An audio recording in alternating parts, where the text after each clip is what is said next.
Rivian has reported mixed results for the second quarter, but is maintaining a positive outlook. Despite projecting a $2.7 billion loss in adjusted EBITDA, the electric vehicle maker expects a modest gross profit by the end of the year. For Q2, Rivian's revenue was $1.18 billion, slightly below the expected $1.1165 billion. They recognized $17 million from the sale of regulatory credits.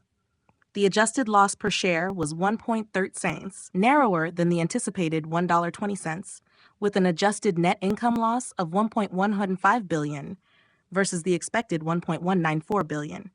Rivian reaffirmed their adjusted EBITDA loss forecast of $2.7 billion for 2024, with capital expenditures at $1.2 billion.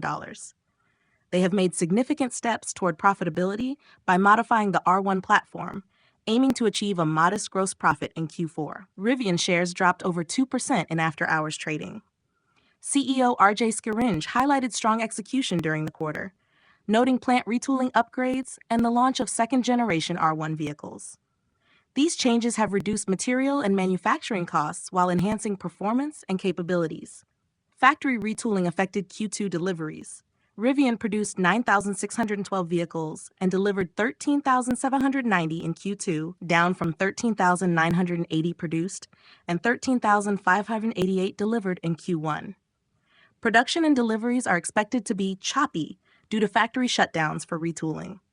The updated R1T and R1S models, available to order since June, could drive new sales along with aggressive lease financing.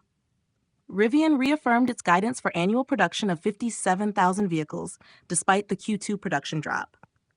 Rivian's cash position strengthened, ending Q2 with $7.867 billion in cash and equivalents, up from $5.98 billion at the end of Q1.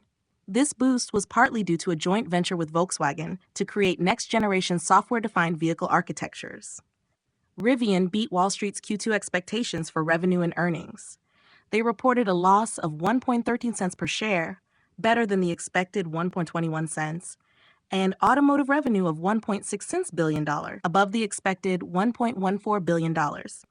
However, adjusted net losses widened to $1.46 billion compared to $1.2 billion a year earlier. Rivian maintained its full-year production guidance at 57,000 vehicles. The first 6 months of 2024 saw Rivian produce about 23,600 vehicles, including only 9,162 in Q2 due to plant retooling. Despite the stock being down 37% this year, Rivian is focused on reducing costs. CEO RJ Scaringe expects 20% material cost reductions in current vehicles and 45% in upcoming R2 vehicles, projected for production in early 2026. Rivian ended Q2 with $9.18 billion in total liquidity, including $7.87 billion in cash and equivalents. Their stock dropped nearly 2% after reporting Q2 results, but investors remain hopeful, especially with the Volkswagen partnership. Wall Street projects a gross profit margin improvement from negative 44% in Q1 2024 to negative 33% in Q2, indicating better margins. Rivian's guidance calls for 57,000 vehicle production in 2024, up from about 50,000 in 2023, with an expected 56,000 unit sales in 2024. Shares have fluctuated, but with significant developments and partnerships, Rivian's future holds promise. Keep an eye on their next steps as they continue to navigate the EV market. If you found this update helpful, make sure to hit the subscribe button